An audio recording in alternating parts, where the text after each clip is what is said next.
way they brainwash young vulnerable people into giving the cult all their money and entering a life of virtual slavery. Tonight we'll be seeing another, hitherto little-known cult, possibly the most dangerous and insidious of them all. Unlike most cults, this one covers all areas of society, from the unemployed, professional classes, actors, artists, even MPs.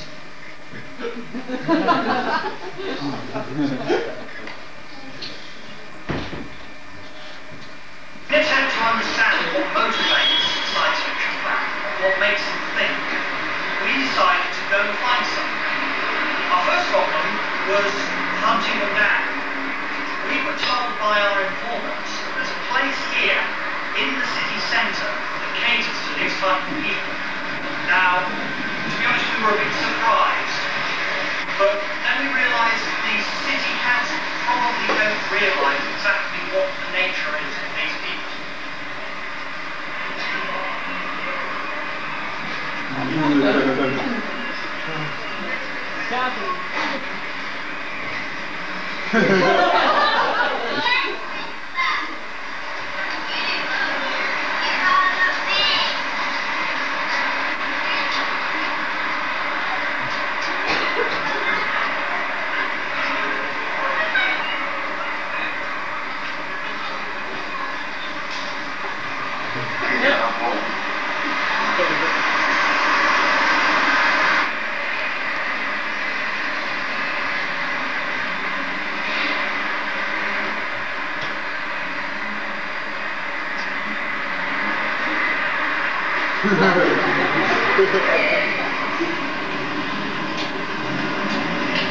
not asking to leave, you're seeing away the customers. What are they afraid of? They're not afraid of anything. Only people like you trying to confuse them. Is it true, in that shop, you're selling things for science fiction fans like cups, models, videos? No comment. But isn't it true to say you are exploiting these poor sad people? We're not exploiting people, they choose to watch it. Do you watch any of this yourself? You couldn't be a part of it.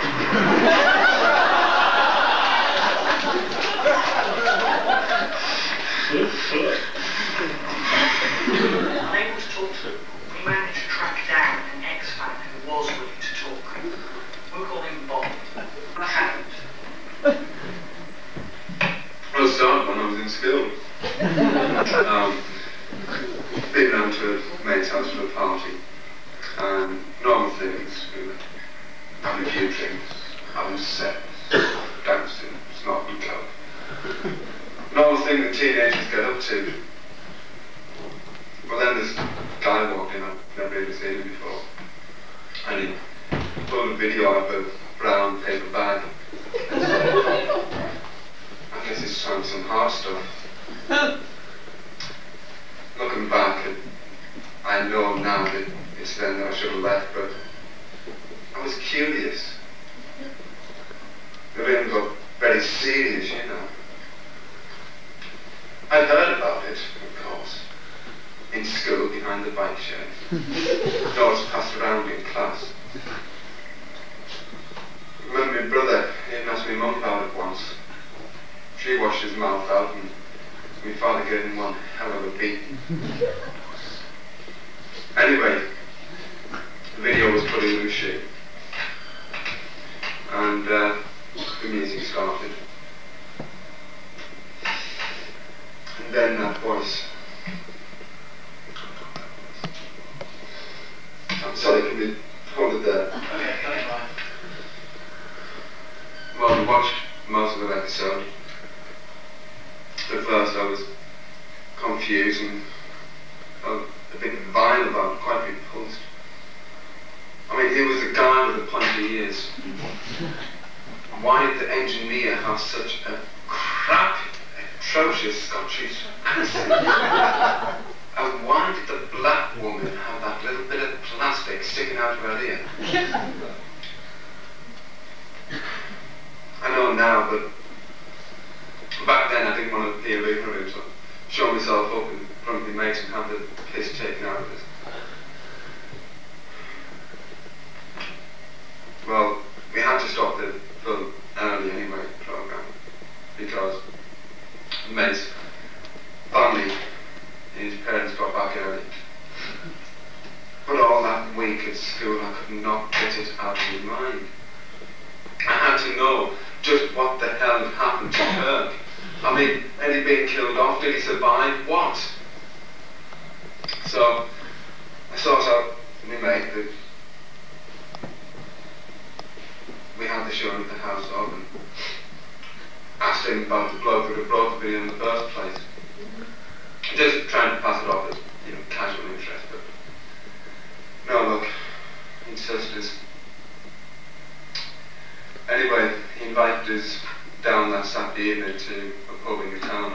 I think it was the King's Head, and I joined his club. They called themselves the DSFA, and the guy with the video was actually their chairman. It was wonderful. It was really, really wonderful. Finally, after all these years, I found my own little niche. I found what had been missing in my life. I tried sneaking the coke, dressing up in women's clothes. I even joined the Scouts. But nothing felt right until that night. I found that for the first time I could be the real me, the real person. I could talk to people for the first time and actually relax. I didn't have to live a lie anymore. So what happened to change your mind? I started going to cons, conventions. Just 1 or 2 a year at first. But I couldn't get enough. Nowadays. So I started going to more. Even volunteering to do things on them, like steward and become a golfer. After a couple of years, I even managed to get on the committee. But during all this, the girlfriend left us. Failed all the exams, and all levels went out the window. And I found I couldn't even get a job. Got into debt, bank loans, loan sharks, that sort of thing. Then I took to crime, started burgling people's houses so I could nick their Trek videos to watch. When they caught me, they sent me to a rehab centre to dry out.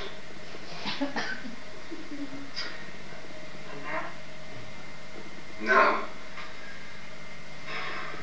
Now I'm an accountant. In town. Got a wife, 2 kids, mortgage. And I don't watch science fiction anymore. Oh, terrible. We've since heard that Bob has had a relapse. The wife says she last saw him running down the street wearing a Star Trek uniform, carrying a Babylon 5 tape. It was on the Tennessee address of a known science fiction fan. We were told her name was Dwaynetta, and she's a hard SF user. I've disguised myself as a fan in an effort to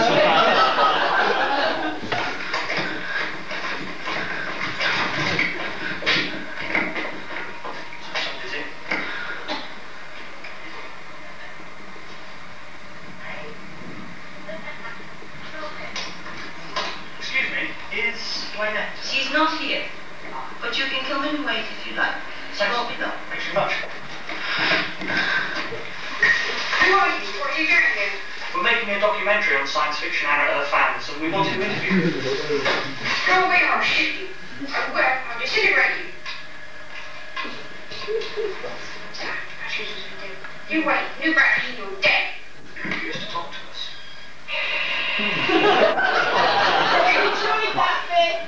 And you can see a black helmsman. You can tell he's helm because he has gold on. Of course, he could be engineering because they wear gold too.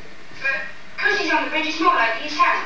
But anyway, the see, I don't have helmsman is 10 rats. According to my friend on the net, it's actually Robert Geordie LaForge, the engineer on Next Gen. He will go this way, but only after the first season. Before then, he wore red. Anyway, Tim Rush is now doing Tuvok on Voyager. He's a black Vulcan security chief. And he's really good. And he's not as good as Doc Zimmerman, who's a hologram. He's dead good too. And in one of the...